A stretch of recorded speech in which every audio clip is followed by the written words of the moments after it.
श्रीभगवानुवाच अभयं सत्त्वसंशुद्धिर्ज्ञानयोगव्यवस्थितिः दानं दमश्च यज्ञश्च स्वाध्यायस्तप आर्जवम् अहिंसा सत्यमक्रोधस्त्यागः शान्तिरपेशुनं दया भूतेष्वलोलुप्त्वं मार्द्वं ह्रीरचापलं तेजक्षमा धृते शौचम् अद्रोहो नातिमानिता भवन्ति संपदं देवीं अभिजातस्त भारत। ये 3 श्लोक हमारे जीवन में बहुत ही महत्वपूर्ण है, क्योंकि भगवद गीता में ऐसे कई श्लोक हैं कि जिसमें जीवन के मूल्यों को बताया गया है कि हमारे जीवन में क्या क्या सद्गुण होने चाहिए। और 16वां अध्याय है जिसका शीर्षक है देवी तथा आसुरी स्वभाव। कई लोगों का स्वभाव है असुर जैसा होता है, कई लोगों का स्वभाव देवताओं जैसा होता है। तो कौन से गुण होते हैं जिनके स्वभाव दैवी है, या हम अपने स्वभाव को देवी बनाना चाहते हैं, हमारे व्यक्तित्व को अच्छा निखारना चाहते हैं, तो क्या क्या होना चाहिए।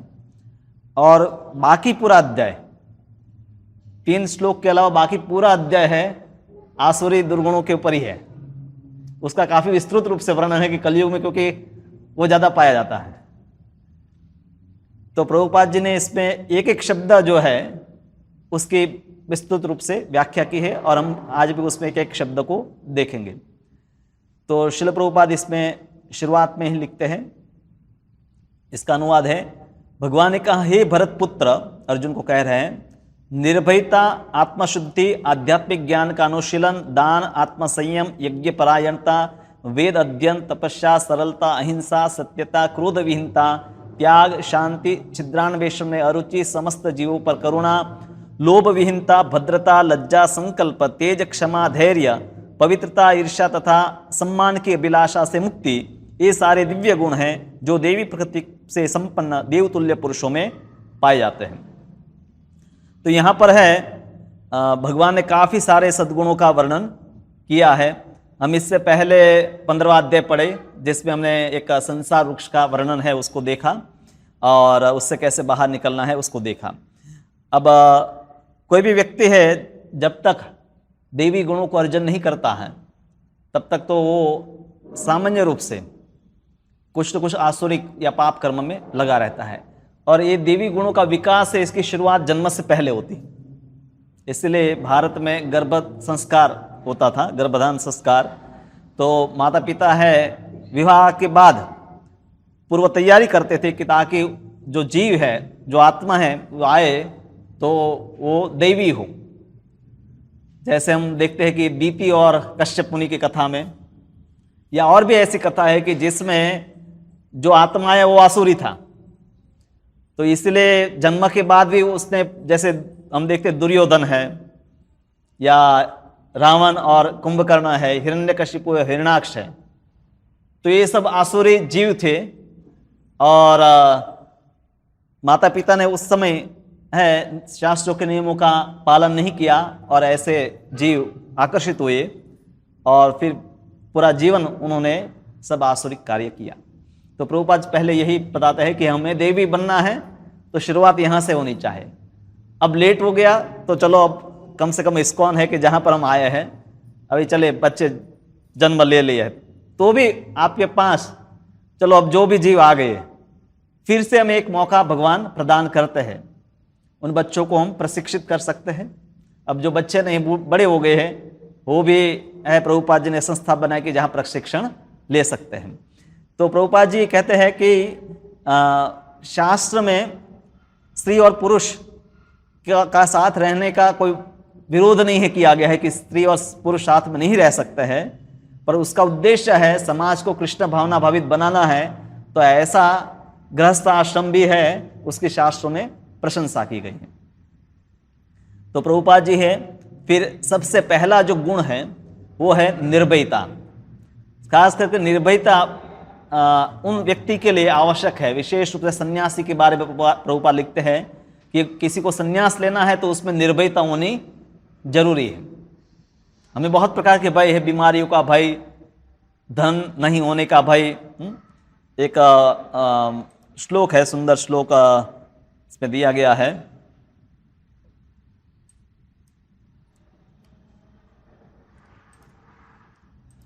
भोगे रोग भयम, जो भोग में लगता है उसको क्या, कि किसका डर होता है?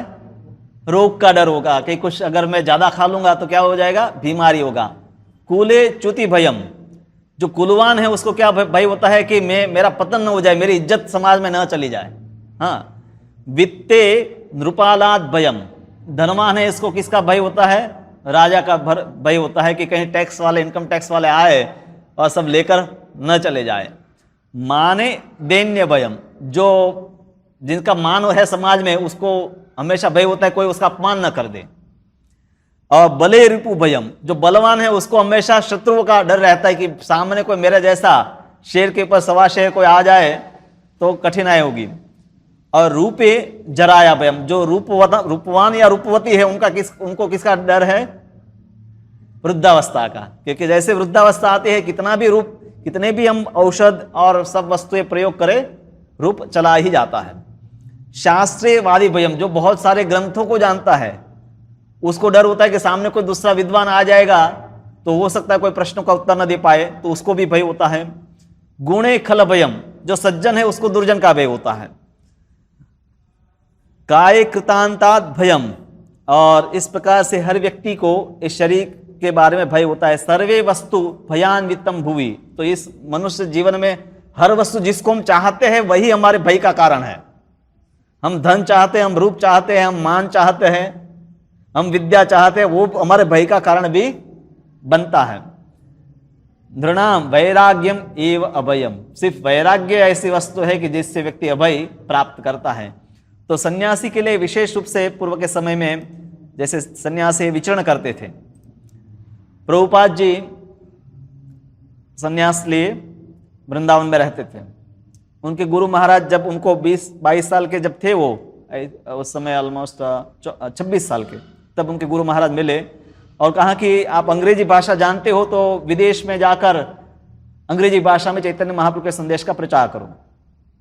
अब ये वाक्य को उन्होंने अपने हृदय में रखा था कि कभी भी मौका आए मैं करूंगा, पर कोई मौका नहीं था, क्योंकि उनके पास ना ही तो धन था, ना ही ऐसी कोई सुविधा थी, कोई ना ही उनको कोई स्पॉन्सर कर रहा था कि वो विदेश जा सके। तो जब 60 साल के हुए और 1965 में श्रीमती मोरारजी के पास गए, और फिर श्रीमती मोरारजी कहते हैं कि अमेरिका इज कोल्ड, अमेरिका तो बहुत ठंडा है, यहां अभी इतनी ठंडी लगती है, बूढ़े लोग को ज्यादा ठंडी लगती है, एंड यू आर ओल्ड, आप तो बहुत बूढ़े हो गए हैं। पर प्रभुपाद ने कहा आई एम बोल्ड, मुझे कोई भय नहीं है, क्योंकि मैं भगवान के ऊपर ही पूरा आश्रित हूं। संन्यास लिया मतलब भगवान पर आश्रित। तो रास्ते में उनको 2 बार हृदय के आघात हुए, वहां जाने के 1 साल के बाद भी उनको एडमिट होना पड़ा। ये सब होते हुए भी उन्होंने अपने आंदोलन को कहीं ब्रेक नहीं लगाई, बल्कि अंत तक, जीवन के अंत तक है वो प्रयासरत रहे। तो हम लोगों को भी कई प्रकार के भय होते हैं। किसका भय होता है? हमें सगे संबंधियों का भय होता है। हम भक्ति करते हैं, पड़ोस वाले क्या कहेंगे, माता पिता क्या कहेंगे, बच्चे क्या कहेंगे, बहुत सारे लोग होते हैं ना। आप मंदिर आते हैं, हर रविवार को मंदिर चले जाते तो अड़ोस पड़ोस के वाले कहते हैं कि ये हर रविवार मंदिर ही चले जाता है। होता है ना, कई बार लोग सुनने में आता है। या ऑफिस में जाते हैं, आपको टिफिन खोलकर देते हैं, आप नहीं खाते, कहा कि इस पे प्याज लहसुन है, हाँ, तो वहां पर भय होता है कि इनके सामने क्या उत्तर दे उनको। तो भक्तों को भी, जो सन्यासी नहीं है उनको भी भगवान का आश्रय है, तो ऐसे भय से भयभीत नहीं होते हैं और वो अपने व्रतों में टिके रहते हैं। अब जो नियम लिया उसका ठीक से पालन करते हैं। भयभीत होते हैं तो फिर आप कभी भी कहीं टिकेंगे नहीं। जो भयभीत हो गया और भाग गया तो वो कोई कभी युद्ध जीतता नहीं है। जो लड़ाई करता है वही जीतता है, आज नहीं तो कल। तो हमें भले अर्जुन की तरह या क्षत्रियों की तरह या सन्यासियों की तरह ऐसे युद्ध के भय नहीं है, पर समाज की प्रथाएं, रीति, ये सब हमारे ऊपर है। कई लोगों का दबाव होता है और उस समय हमें कृष्ण भक्ति के जो नियम हैं उसका पालन करना चाहिए।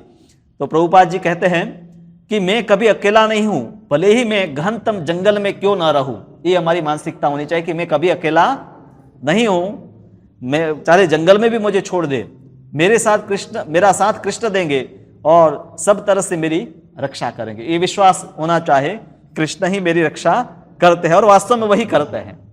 बाकी आपको वचन दे सकते हैं कि हम रक्षा करेंगे, पर अंत में डॉक्टर भी क्या कहता है, अब भगवान को याद करो। डॉक्टर भी क्या कहता है अंत में, अब आप भगवान को याद करो। तो ये अभय जरूरी है। फिर दूसरा जो यहाँ बिंदु है वह है सत्व समशुद्धि। व्यक्ति को शुद्ध होना चाहे, खास करके सन्यासी के बारे में प्रभुपाद काफी विस्तृत रूप से लिखा है कि वैदिक संस्कृति में खास करके एक ही आश्रम में, गृहस्थ आश्रम में ही व्यक्ति है स्त्री के साथ रहता है। ब्रह्मचर्य आश्रम में, गुरुकुल में है, वानप्रस्थ आश्रम में हो सकता है कि वो पति के साथ रहता हो, पर सिर्फ भजन भगवान की भक्ति करता है। और सन्यास में तो स्त्री के साथ वो रहता ही नहीं है। और इस प्रकार से और घर में भी तो प्रायः स्त्रियां और पुरुष अलग अलग बैठते हैं। तो ये प्रथाएं थी और कलयुग में ये विपरीत हो गया है। हाँ, कलयुग में ऐसा नहीं रहा। तो कलयुग में इसीलिए संन्यास लेना, ब्रह्मचारी बनना काफ़ी कठिन है।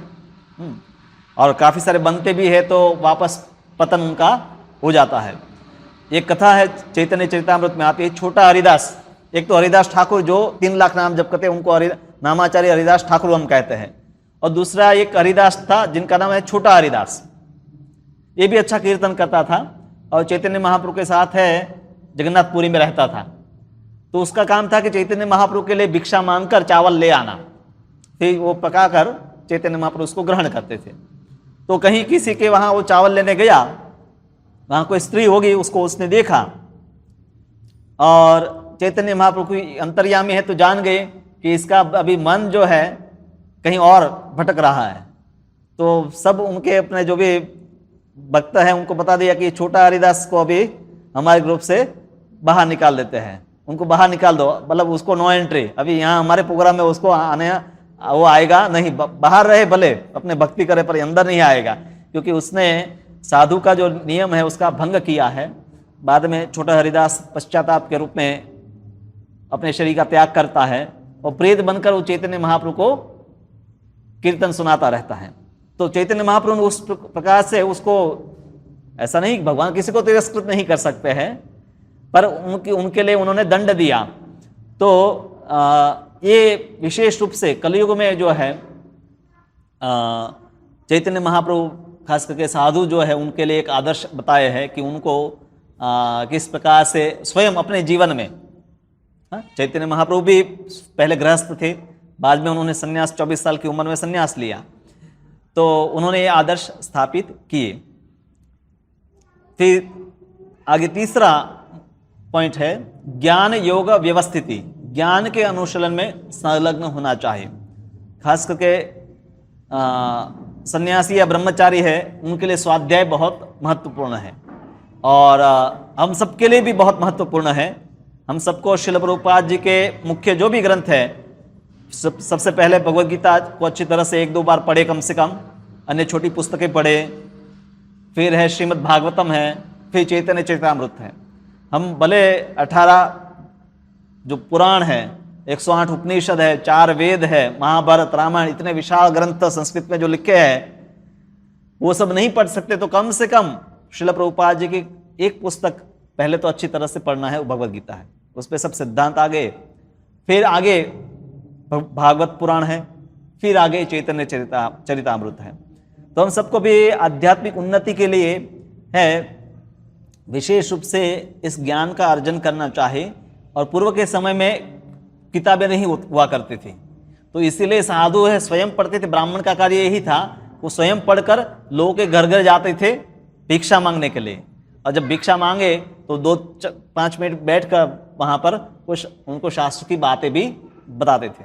तो इस प्रकार से पूरे गांव में कई ब्राह्मण, कुछ ब्राह्मण होते थे, सबके घर पर जाकर उनको शास्त्रों का उपदेश दिया करते थे, और यही साधु का कार्य है। भिक्षा मांगना एक निमित्त है, पर विशेष रूप से प्रचार करना इस प्रकार से गृहस्थों को। तो प्रभुपाद जी ने भी ये पद्धति बनाई कि इस्कॉन में जो भी साधु है लोगों के घर पर जाए, अलग अलग जगह पर जाए और उनको भक्ति के बारे में बताए। तो ये तीसरी बात है। तो ये पहले सन्यासी, ब्रह्मचारी, इनके बारे में बताया। अब गृहस्थ के लिए 3 बातें आगे बताई गई कि गृहस्थ आश्रम में कौन से विशेष रूप से सद्गुण होने चाहिए। अन्य आश्रम में भी जरूरी है। तो आगे का गुण है कि दान गृहस्थों के लिए है। ब्रह्मचारी के पास पैसे नहीं है, सन्यासी के पास पैसे नहीं है, वानप्रस्थ निवृत्त है। तो पूर्व के समय में जो गृहस्थ आश्रम में है वो आर्थिक उपार्जन या तो खेती या व्यापार, पशुपालन इत्यादि करते थे। और श्रील प्रभुपाद जी कहते हैं कि हर व्यक्ति को अपनी आय का कुछ भाग कृष्ण भक्ति के प्रचार में खर्च करना चाहे। जैसे आप में से कई लोग हैं श्रील प्रभुपाद जी के ग्रंथ दिसंबर में काफ़ी सारे भक्त लेकर स्वयं अपने पैसे से लेकर लोगों को गिफ्ट करते हैं, या अपने घर पर या कहीं भी सत्संग होता है वहाँ पर कार्यक्रम होते हैं, लोगों को बुलाते हैं, प्रसाद वितरण करते हैं। तो कई तरीके हैं कि जिससे हम हमारे धन का सदुपयोग कृष्ण भक्ति के प्रचार में कर सकते हैं। आगे 17वें अध्याय में दान भी 3 प्रकार के बताए गए। सात्विक होता है, राजसिक होता है और तामसिक होता है। तो ये भी व्यक्ति को देखना चाहिए कि वो दान, उसका जो धन है उसका पूरा पूरा सदुपयोग हो। तमोगुणी दान भी है, जैसे लोग हैं कोई आतंकवादी है उसको, टेररिस्ट है उसको देते हैं, या राजसिक है कोई पॉलिटिकल पार्टी को आप दान देते हैं तो आपको कुछ फायदा वो करवा देते हैं, आपको कुछ कॉन्ट्रैक्ट मिल जाता है। हाँ, और सात्विक विशेष रूप से वो है कि जो ब्राह्मण है, जो भक्त है, जो भक्ति में लगा हुआ है, तो उनको दिया जाए। कि श्रील प्रभुपाद जी कई बार अपने भक्तों को बताते थे कि कई भारत में साधु है, अगर कोई उनको पैसे देने आते थे, कहे नहीं हम पैसे को स्पर्श नहीं करते हैं, ये तो माया है। पर स्वाभाविक रूप से संसार में हर व्यक्ति का जीवन के लिए धन का आवश्यकता रहता है, चाहे वो अन्न ले या स्वयं करे। प्रभुपाद जी कहें कि जो वस्तु कृष्ण की सेवा में उपयोग हो सकती है तो हम उसका निरादर नहीं करते हैं। पर प्रभुपाद जी इतने एक्सपर्ट थे कि उन्होंने जिससे भी धन लिया तो उस धन से इतना प्रचार किया। जैसे एक बहुत बड़ा व्यक्ति था उस समय, जॉर्ज हैरिसन। आज के समय में जैसे भारत में अमिताभ बच्चन इतना फेमस व्यक्ति वो था, लंदन में पॉप सिंगर था, यूरोप और अमेरिका में काफी प्रसिद्ध था। अभी प्रभुपाद उनको कभी मिले नहीं थे, उनके शिष्य उनको मिले। इतना बड़ा व्यक्ति, मतलब उस समय स्टार था, उस समय सब भक्त मिले। उसने सुना था, कभी प्रभुपाद के बारे में सुना था, हरे कृष्ण एल्बम सुना था। तो प्रभुपाद जी को कृष्ण पुस्तक छपवानी थी, कृष्ण पूर्ण पुरुषोत्तम, भगवान जो भगवान कृष्ण की लीलाएं। और प्रभुपाद जी के पास कुछ धन तो था ही नहीं कि मतलब ये मूवमेंट ही प्रभुपाद जी ने पुस्तक वितरण करके ही शुरू किया। जो उससे धन आया उसी से आगे आगे कार्य हुआ। तो अब शिष्य भक्तों को लगा कि ये धनवान व्यक्ति को अगर बोलेंगे कि तुम इतना पैसे दो, तो धनवान व्यक्ति को इस सबसे ज्यादा अगर गुस्सा आता है इसी के ऊपर है कि हर व्यक्ति मेरे पास आता है, कोई मेरी मित्रता या मेरे साथ संबंध तो बनाना ही चाहता है, सब सिर्फ मेरे पैसे का है, पैसे को ही देखते हैं। हाँ, तो खास करके काफी मतलब कोई भी बड़ा व्यक्ति है तो उसके पास कोई भी व्यक्ति आया तो उनको पता है कि कुछ ना कुछ उनको चाहिए। हाँ, जैसे कोई प्रधानमंत्री आया तो सब लोग अपनी रिक्वेस्ट लेकर जाएंगे, हमें मकान दे दीजिए, हमें ये दे दीजिए, वो दे दीजिए। तो ये लोग भी इससे उब जाते हैं। उनको चाहे कि भाई हमें भी कोई फ्रेंड मित्रता हो। तो भक्तों का अच्छे साथ उनके साथ संबंध था। वो लोग खाना खाने बैठे थे, भोजन करने बैठे एक टेबल पर ही, और अब भक्त ने हिम्मत करके उनको बता दिया। उस समय उनको $20,000, आज से 50 साल 72, मतलब समझ सकते ना कितने, 50-60 साल, हाँ 50 साल। हाँ, तो उस समय तो ये काफ़ी, उस समय आज भी बड़ी रकम है। तो उन्होंने बोल दिया कि प्रभुपाद जी कृष्ण पुस्तक छपवाना चाहते हैं और इसके लिए $20,000 की जरूरत है। अब बोल तो दिया, अब सबको ये था कि क्या होगा, क्या रिएक्शन होगा। अब ये मना कर दिया तो आदमी तो कोई भी इनको पूछ ही नहीं सकते।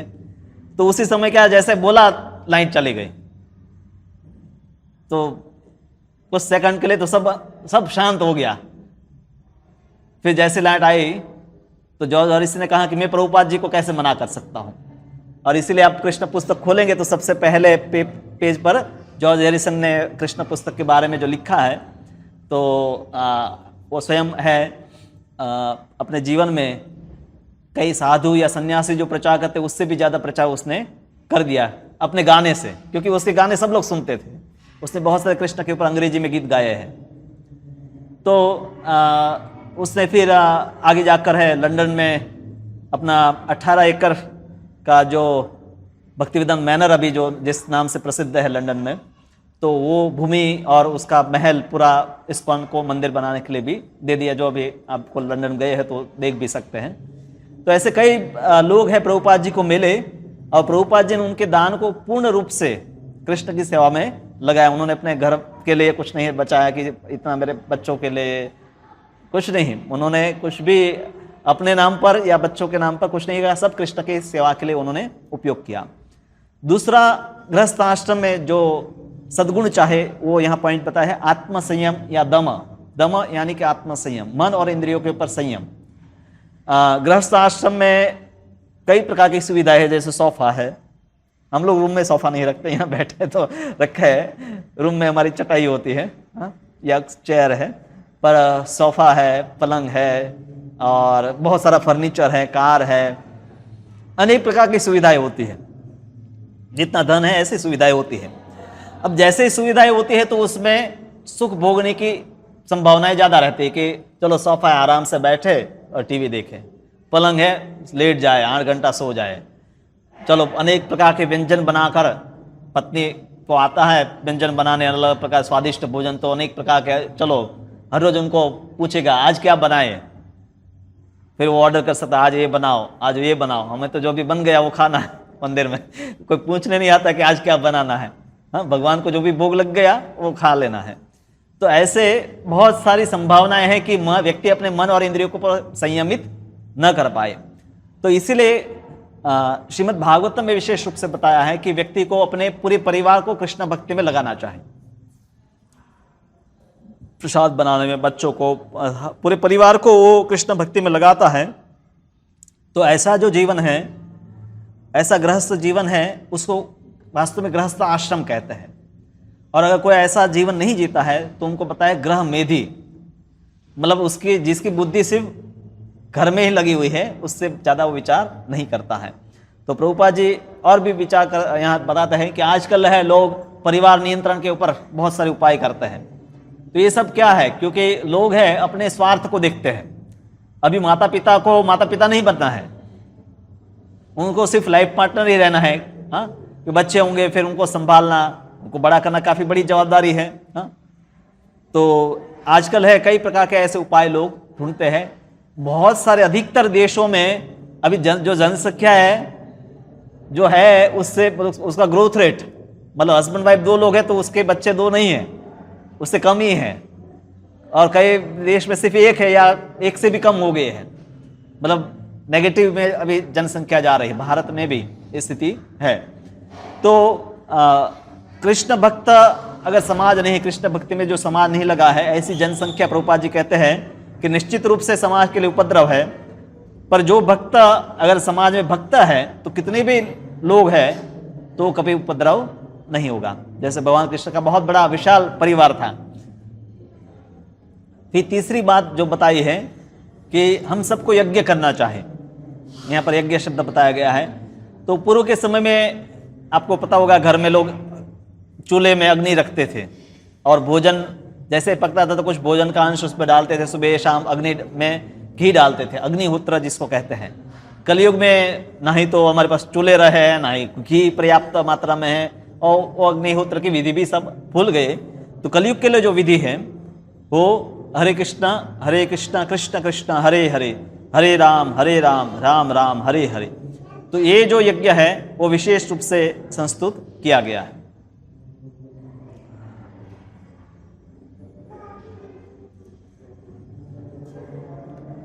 वो ऊपर जाकर थोड़ा उसको बोल सकते हैं, वो वॉल्यूम थोड़ा डाउन कर दें इनको।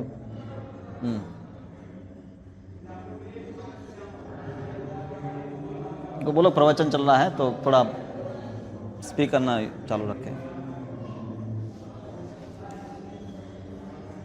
तो ये 3 वस्तुएं गृहस्थ आश्रम के लिए बताई, दान, दम और यज्ञ।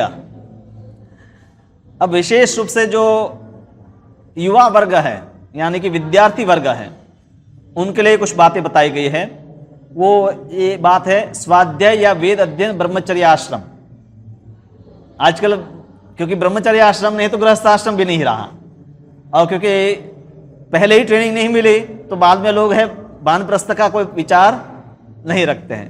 तो शुरुआत होती है कि जब बालक है तब से उसकी शुरुआत होती है। जैसे स्वयं भगवान कृष्ण या भगवान राम, सब 5 पांडव, यहाँ तक कि प्रहलाद जो सूर परिवार में जन्मे थे, उन्होंने भी अपने बच्चों को गुरु के पास रखा उनको प्रशिक्षण देने के लिए। पर उनके गुरु असुर थे, शुक्राचार्य और उनके पुत्र शंड और अमर्क। पर वैदिक संस्कृति में है कि विद्यार्थी जीवन में विशेष रूप से वो गुरु के साथ रहकर, जहाँ पर उनको को एजुकेशन नहीं होता है।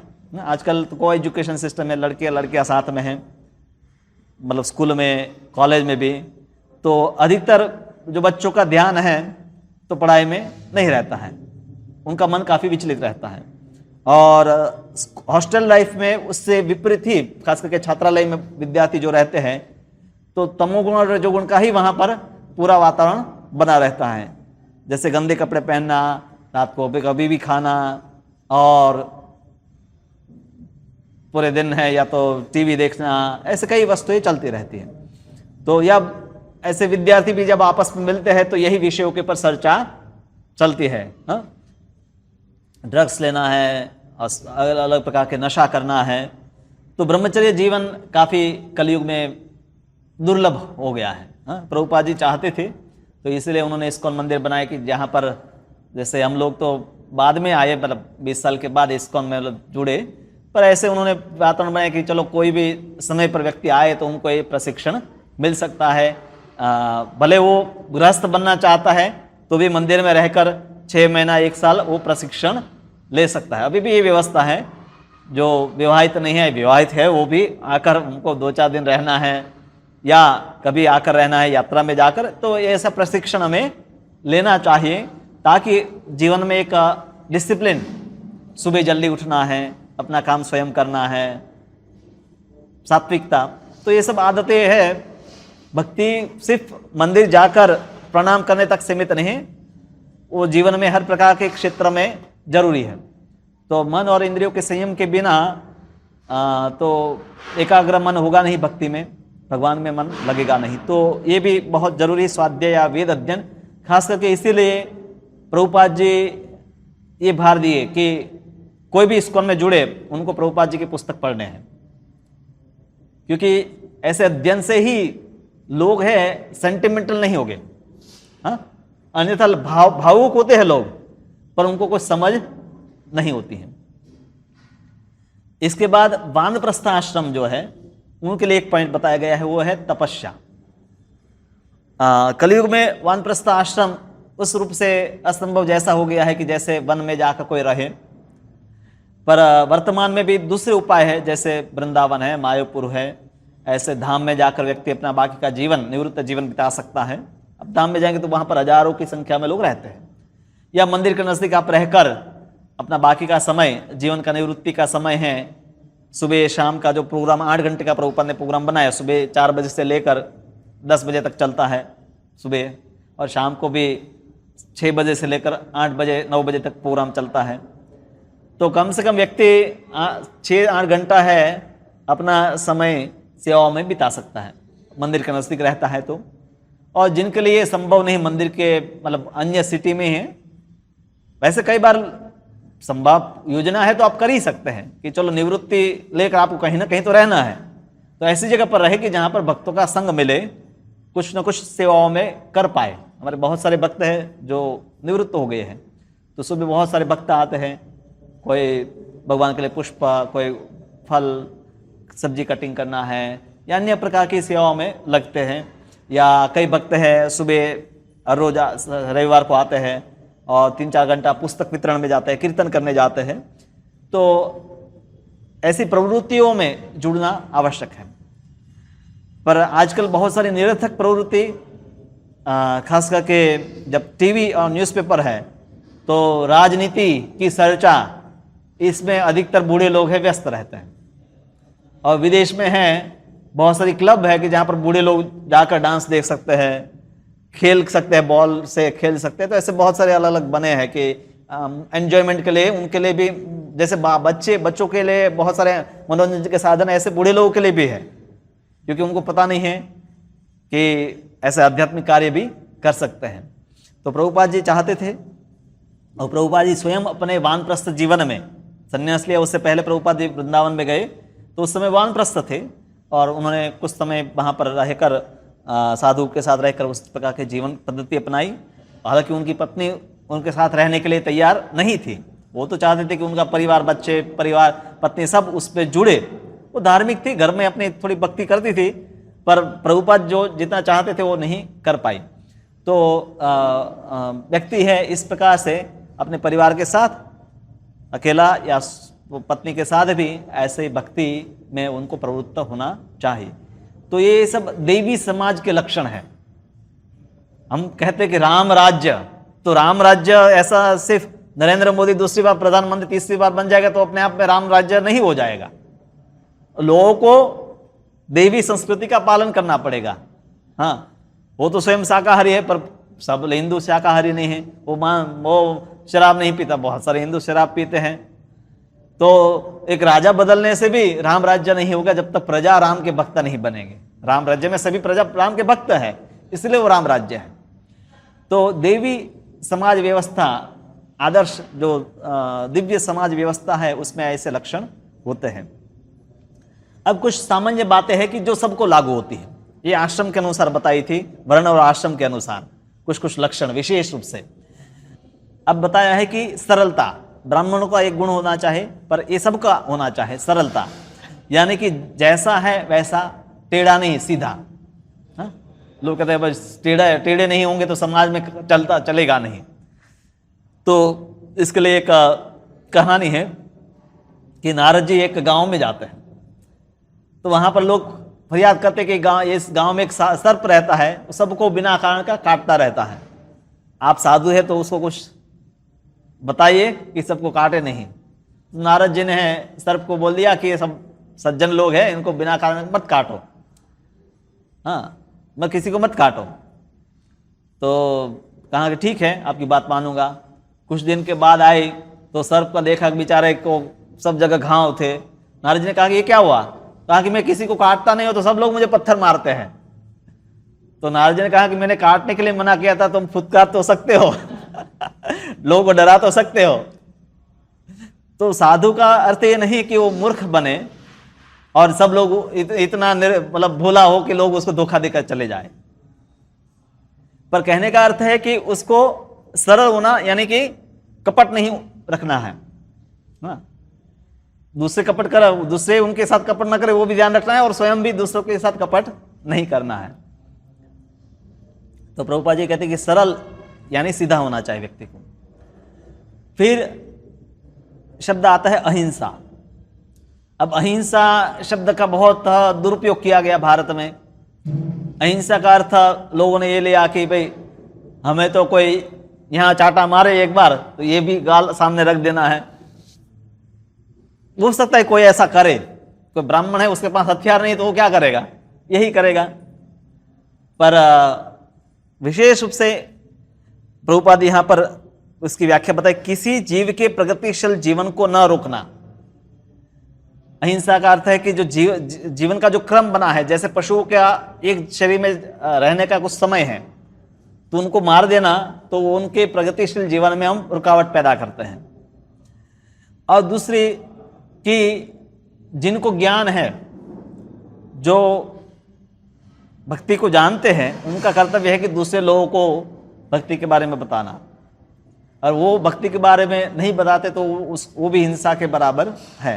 तो वास्तविक अहिंसा प्रभुपाद बताते हैं कि कृष्ण भक्ति का प्रचार करना।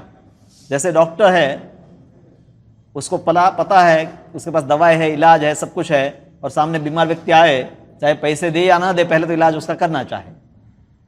हाँ, अगर नहीं करता है तो नेग्लिजेंस गिना जाएगा कि भाई तुमने क्यों नहीं किया। हाँ, तो उसी प्रकार से भक्त है, उसको जब कृष्ण भक्ति के बारे में पता है और पता है कि यही एकमात्र लोगों के समस्याओं का उपाय है, हाँ, तो उसको किसी व्यक्ति को मदद, जो भी व्यक्ति को मदद कर सकता है, आपके अड़ोस पड़ोस के संबंधी मित्र है, उनको पुस्तक दीजिए, उनको बताइए। हो सकता है कि उनको बताए तो अच्छा ना लगे, पर कुछ लोगों को अच्छा लगेगा भी, हमें पता नहीं है। हम लोग भी आते हैं, तो हम लोग जब हॉस्टल में रहते थे तो हम लोगों को प्रवचन के लिए बुलाने आते थे। शाम का 7 बजे का समय होता था, तो जैसे ही दरवाजा खोलते तो हम किताब लेकर पढ़ने लगते थे। ऐसे नहीं पढ़ते थे, पर बुलाने आए तो पढ़ने लगते थे कि अभी पढ़ना है, वहाँ थोड़ा पढ़ाई करके आते हैं। फिर सेकंड राउंड होता है, बस दूसरी बार बुलाने आते हैं। फिर कई बार तो हाथ पकड़ कर ले जाते थे। हाँ, फिर हम लोग बैठ जाते हैं। हाँ, तो शुरू शुरू में थोड़ा सा फोर्स नहीं, पर पुश जरूरी है, जबरदस्ती नहीं, पर थोड़ा सा धक्का देना जरूरी है। हाँ, ये कलयुग में लोग हैं बहुत आलसी है, तो उनको थोड़ा जगाना पड़ता है। स्वतः कोई आ जाए तो बहुत अच्छी बात है, पर थोड़ा सा आपको हमेशा उनको बताते फोर्स तो थोड़ा सा करना पड़ेगा। जैसे आप जानते हैं, बच्चों को आप पढ़ने के लिए बोलते हैं, कई बार नहीं बैठते हैं, कई बार उसको आप हाथ पकड़ कर बिठाना पड़ता है, बोलना पड़ता है, 2-4 बार बोलना पड़ता है। हाँ? तो उसी प्रकार से प्रभुपाद जी कहते हैं कि लोगों के आध्यात्मिक जीवन में प्रगति जो हो रही है उनके उसमें रुकावट नहीं पैदा करना, और विशेष रूप से अहिंसा है कि कृष्ण भक्ति का प्रचार करना, अन्यथा लोग एक दूसरे के प्रति हिंसा करते हैं। इसके बाद पॉइंट है इसमें, सत्यम का अर्थ है मनुष्य को अपने स्वार्थ के लिए सत्य को तोड़ना मरोड़ना नहीं चाहिए। व्यक्ति सत्य बोलता है तब तक बोलता है कि जब तक उसका स्वार्थ है, अगर उसका स्वार्थ उससे सिद्ध नहीं होता तो उस तथ्यों को बदलकर प्रस्तुत करता है। विशेष रूप से उसको प्रामाणिक गुरु से ज्ञान लेना चाहिए और उसी को बताना चाहिए, क्योंकि हमारे पास अधूरा ज्ञान है। तो इसलिए सत्य का अर्थ है कि वेदों से हम ज्ञान ले और उसी को दूसरे लोगों को बताएं। अक्रोध, उसके बाद शब्द है क्रोध। क्रोध को रोकना कठिन है, सबको गुस्सा आता है। हाँ? पत्नी को गुस्सा आता है, पति को गुस्सा आता है, बच्चों को गुस्सा आता है, बॉस को गुस्सा आता है, श्रवण को भी गुस्सा आता है। क्या करें? यदि कोई क्षुब्ध बनावे तो भी सहिष्णु बने रहना चाहिए, क्योंकि एक बार क्रोध करने पर सारा शरीर दूषित हो जाता है। मेडिकल में बताया जाता है जैसे आप क्रोध करते तो आपके शरीर में कई प्रकार के रसायन उत्पन्न होते हैं जो आपके हृदय के धड़कन को बढ़ा देते हैं, ब्लड प्रेशर बढ़ाते हैं, और उसका प्रभाव आपके ऊपर पूरा दिन रहता है। एक बार आप क्रोध करते हैं, गुस्सा करते हैं, तो उसका पूरा दिन आपके ऊपर प्रभाव रहता है, और बार बार व्यक्ति जब करता है तो उसको कई प्रकार की बीमारी भी उत्पन्न होती है। तो शारीरिक रूप से तो नुकसान है, संबंधों में भी नुकसान है। तो क्रोध रजोगुण तथा काम से उत्पन्न होता है। जब हमारी इच्छा पूरी नहीं होती है, इच्छा में अवरोध आता है, तब क्रोध होता है। हाँ? तो इसीलिए इसके ऊपर नियंत्रण आवश्यक है। और व्यक्ति स्वयं ही इसके ऊपर चिंतन करे। अब उसको अगर ऐसा है कि कैसी कैसी स्थिति में उसको क्रोध आता है, ऐसी स्थितियों से बचे। अगर ऐसा उसका कार्य है तो उससे वो मतलब बचे, या मतलब ये वस्तुओं के ऊपर थोड़ा वो चिंतन करे। अपैशुनम, दूसरे के दोष न निकाले और व्यर्थ ही उन्हें सही न करे। छिद्रान्वेषणम, दूसरों में छिद्र ढूंढना। सब में छिद्र है, दोष है, कभी कभी दोष दिखाना जरूरी भी होता है, पर कुछ लोगों का यही इसी को वो एंजॉय करते हैं। हाँ? इसी में मजे लेते हैं, यही तो उनकी कथा है। इसी प्रकार की कथा हम हर रोज वो सुनना और बोलना पसंद करते हैं। हाँ? गुरु है, वो शिष्यों में दोष बता सकते हैं, माता पिता बच्चों को बता सकते हैं, अधिकारी जो है अपने नीचे कोई काम करता है उसको बता सकते हैं, क्योंकि उनका अधिकार है। अगर वो दोष नहीं बताएंगे तो वो सुधरेंगे कैसे? पर किसी के दोषों को इसीलिए नहीं बताना है कि ताकि उसके मजे ले हम, कि तुम्हारे में दोष है, मेरे में कुछ नहीं है। गुस्सा तुम्हें आता है, मुझे नहीं आता है, हमें भी आता है। इसलिए हम कहते हैं ना कि हाँ हम सब, अगर किसी को बताना भी है तो हम कहते हैं कि चलो मुझे भी क्रोध आता है, तुम्हें भी आता है, मुझे भी ये अनुभव हुआ कि ये नहीं करना चाहे, तुम्हें भी ये सीखना चाहे। हाँ? कोई कहेगा कि नहीं, आप हम कहे कि नहीं तुम्हारे में सब दोष है। हाँ, तो संसार में हर एक व्यक्ति का कुछ न कुछ दोष है, तो इसलिए हम सिर्फ ये नहीं कि तुम, हाँ, हम कहे हमारे में एक रजोगुण है, तमोगुण है, तो लोग समझ गए हाँ प्रभु जी अब ऐसा नहीं कह रहे कि आप सब लोग यहाँ बैठे हो उनको ही ऐसा है, मैं सिर्फ पूरा कंप्लीट 100% शुद्ध हूँ। ऐसा नहीं है, सब लोगों में होता है, किसी में ज़्यादा है, किसी में कम है, और जो समझते हैं उनको मदद करनी है दूसरे लोगों को। तो खास करके बच्चों के लिए और शिष्य के लिए, बल्कि शिष्य या पुत्र पुत्री इत्यादि को सामने से पूछना चाहे ताकि वो अपने ऐसे दोषों को सुधार पाए, वो सबसे अच्छा तरीका है। सामने से बताया जाएगा, वो पूछेंगे और बताएंगे तो वो उसको मतलब सकारात्मक रूप से लेंगे और इसको हीन भावना से नहीं लेंगे। ह्री का अर्थ है मनुष्य लज्जाशील हो। लज्जा स्त्रियों का आभूषण बताया गया है, लज्जा। बस यहाँ पर सबके लिए लज्जा बताई गई कि गर्हित कार्यों से लज्जा व्यक्ति को होनी चाहिए। अब किसी को कोई लज्जा है ही नहीं। हा?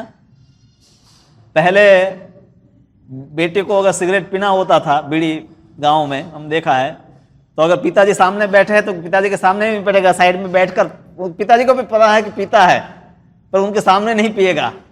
अब तो क्या कि बाप बेटे साथ में बैठकर है ड्रिंक्स लेते हैं, साथ में क्लब में जाते हैं, तो कोई शर्म नहीं रही है। और मतलब चाहे पुरुष है या स्त्री है, दोनों में इसी प्रकार का जीवन हो गया कि अधर्म करने में किसी को अभी शर्म नहीं है। धर्म का पालन करने में लोगों को कहें कि तिलक लगाना है, धोती कुर्ता पहनना, मंदिर जाना है, तो उसको लोग छुपा का करेंगे। अधर्म तो है, लोग टीवी पर भी दिखाएंगे, बड़े बड़े बोर्ड भी लगाएंगे अधर्म के। हाँ? धर्म के लिए लोग छुप कर करते हैं, तो ये विपरीत हो गया है। अचापलम या संकल्प का अर्थ है कि मनुष्य किसी प्रयास से विचलित या उदास न हो। ये जीवन में होता है, कई बार हम निष्फल होते हैं। आपने व्रत लिया कि 16 माला जप करना है, आप कई बार नहीं कर पाते हैं। 4 नियम का पालन करता है, आप पूरी तरह से नहीं कर पाते हैं, तो कई बार हम खिन्न हो जाते हैं कि बार बार निष्फल हो रहा हो, चलो छोड़ देता हूँ।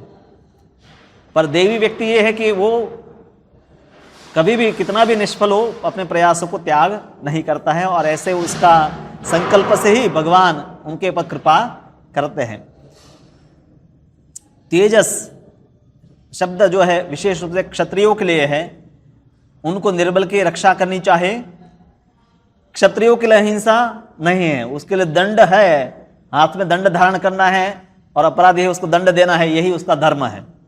अर्जुन अहिंसक होना चाहता था, पर भगवान ने कहा नहीं, तुम अहिंसक नहीं हो सकते, तुम्हारा कर्तव्य है जो अपराधी है उसको दंड देना। कई लोग कहते हैं गीता का उपदेश है सिर्फ अहिंसा है। पूरी भगवद गीता इसीलिए बोली गई कि जिसका कर्तव्य है क्षत्रिय का हिंसा, तो वो हिंसा भी करे, शत्रुओं का दमन करे, और विशेष स्थितियों में उनको क्षमा भी कर दे। हाँ, भगवान राम है ये घोषणा करते हैं, लंका में पहुंचने के बाद घोषणा कहते हैं कि जब विभीषण आता है, जब 3 दिन बैठे होते हैं समुद्र किनारे कि समुद्र मार्ग दे दे, तो विभीषण तब आता है। कई लोग विरोध करते हैं, हनुमान जी कहते हैं कि नहीं ये भक्त है, इसको अपना लीजिए। तब भगवान राम कहते हैं कि अगर रावण भी आ जाए और माफी मांग ले तो मैं उसे भी अभय प्रदान कर दूंगा, इतना बड़ा अपराध किया फिर भी उसको क्षमा कर दूंगा। तो क्षत्रिय सिर्फ दंड नहीं देते थे, क्षमा भी करते थे। और ये भी छोटे मोटे अपराध में कई बार है, हम क्षमा भी करना चाहे। ऐसा नहीं कि किसी ने एक छोटी गलती की तो उसको जीवन भर उसके लिए कोसते रहे। उदार भी होना चाहे, तो क्षत्रिय उदार भी होते थे, ऐसा नहीं कि हमेशा दंड ही देते थे। शौचम का अर्थ है पवित्रता, मन और शरीर दोनों की पवित्रता। अपितु व्यवहार में भी व्यक्ति को होना चाहे। प्रभुपाद यहाँ लिखते हैं कि जैसे वणिक वर्ग है उनको चाहिए कि काला बाजारी ना करे। शुद्धता में ये सब वस्तुएं आ जाती हैं। नहाना, सिर्फ नहाना नहीं आता है, अपना व्यवहार में भी व्यक्ति को साफ होना चाहे, साफ सुथरा मतलब जैसे कई लोग हैं, कोरोना में आपने देखा होगा, हाँ, कई लोगों ने काला बाजारी की धन कमाने के लिए, तो ये आसुरिक लक्षण है। देवी लक्षण है कि उसको व्यवहार में शुद्ध होना। नाति मानिता, सम्मान की आशा न करना। विशेष रूप से शूद्र जो ऐसे क्षमिक वर्ग है, ज़्यादातर हम लोग जैसे नौकरी करते हैं वहाँ मान की आशा होती है हमें, बॉस बुलाता है, हाँ जी सर, अपनी गलती है किसी की गलती में जी सर, हम मान की आशा नहीं करते तभी नौकरी कर सकते हैं। हाँ, शूद्र का मतलब किसी न किसी के पास आप काम करते हैं, तो वहाँ पर हम मान की आशा नहीं करेंगे तभी काम अच्छी तरह से कर पाएंगे। हाँ, आपको अगर मान चाहे तो वहाँ पर वो नहीं हो पाएगा। तो ये 26 पॉइंट हमने अब तक चर्चा किया। इसके एक एक पॉइंट के ऊपर भी पूरा प्रवचन हो सकता है, पर प्रभुपाद ने कुछ कुछ बातें उसके ऊपर बताई। तो वर्णाश्रम धर्म में 26 बातें महत्वपूर्ण हैं, जो पहले 3 श्लोकों में 16वें अध्याय में बताई गई है, जो देवी संपदा बताई गई। मतलब सज्जन में, देवताओं में, भक्तों में ये सद्गुण होते हैं। कुछ गुण हैं ऐसे है कि जो विशेष आश्रम या विशेष वर्ण में होते हैं, और कुछ सबके लिए एक सामान्य है। तो इसको पढ़कर मैं इसमें कौन से स्तर पर हूँ उसका चिंतन हमें करना चाहे, और इन गुणों का अर्जन। वैसे इसका उपाय यही बताया है कि सर्वे गुण सत्र समासते सुरा हरा भक्त से कुतो महद गुणात्। हरि का जो भक्त है उसमें सब देवताओं के गुण हैं, और हरि का जो भक्त नहीं है उसमें सद्गुण हो नहीं सकते। कभी कभी सद्गुण दिखाई देते हैं, जैसे दुर्योधन बहुत बलशाली था, शासन भी अच्छी तरह से करता था, कर्ण बहुत दानवीर था, जरासंध ब्राह्मणों को बहुत खिलाता पिलाता था, फिर भी वो असुर थे। और जैसे स्थिति बदलती है तो उनका सद्गुण सब चले जाते हैं और आसुरिकता उनकी प्रकट हो जाती है। कंस है, देवकी और वसुदेव को छोड़ भी देता है बीच में। हाँ, पहले तो छोड़ दिया कि 8वां पुत्र है वो मुझे मारेगा, चलो छोड़ देते हैं। फिर जब नारद जी आकर बताए कि कोई भी 8वां पुत्र हो सकता है तो वापस पकड़ लिया। जब 8वीं जो पुत्री थी उसको मारने के लिए प्रयास किया और उसको नहीं मार पाया, वो देवी के रूप में प्रकट हुई, तो कंस बहुत डर गया और वापस जाकर माफी मांगा कि ये तो सब भाग्य का खेल है, मैं तो निमित्त हूं। तो ये असुर है कि उनके सद्गुण दिखाई देंगे आपको, लंबे समय टिकेंगे नहीं। और भक्तों में अगर कुछ दुर्गुण हमें दिखाई भी दे तो अल्प समय के लिए होते हैं, क्योंकि मुख्य उनमें गुण है कि वो भगवान के शरणागत है। तो जब वो भगवान की भक्ति में लगे हैं तो धीरे धीरे सब सद्गुण उसमें आएंगे, और जो दुर्गुण है उसको भी हम ज़्यादा महत्व देते नहीं हैं। जैसे चंद्रमा है, उस पर थोड़ा सा काला दाग है छोटा सा, पर उसकी चांदनी की ही हमेशा प्रशंसा होती है, उसी के ऊपर काव्य लिखे जाते हैं। तो उसी प्रकार से कोई भी व्यक्ति है उसमें कुछ ना कुछ है, काला दाग होता है, पर भक्ति जो कर रहा है वो महत्वपूर्ण गुण है। और श्रील प्रभुपाद जी यही देखे, विदेश में जो लोग गए, विदेशी थे, उनको ना ही आदत थी, कई हम जैसे खाना खाते हैं, हम जैसे कपड़े पहनते हैं, सब कुछ नहीं पता था। कई बार वो भारत में आते थे तो भारतीय लोग उन विदेशियों को कहते थे कि आप लोगों को कुछ नहीं आता है। प्रभुपाद जी कहते हैं कि इन लोगों को सबसे महत्वपूर्ण बात आती है कि भक्ति करते हैं। आप बड़े भारतीय है, बाकी सब कुछ आपको आता है, पर भक्ति आपने छोड़ दिया। तो ये महत्वपूर्ण गुण है भक्ति के, जो हमारे जीवन को दैवी बनाता है। और बाकी धीरे धीरे उसके साथ भक्तों का संग में रहेंगे, बार बार पढ़ेंगे, सुनेंगे, तो ये सब सद्गुणों का विकास हमारे में भी होगा। तो अब आपके कोई प्रश्न है उसके ऊपर हम थोड़ी चर्चा कर सकते हैं। तो ये 3 श्लोक अपने घर पर भी जाकर आप पढ़ सकते हैं।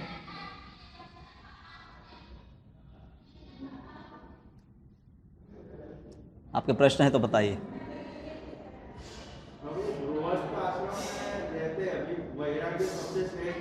हाँ,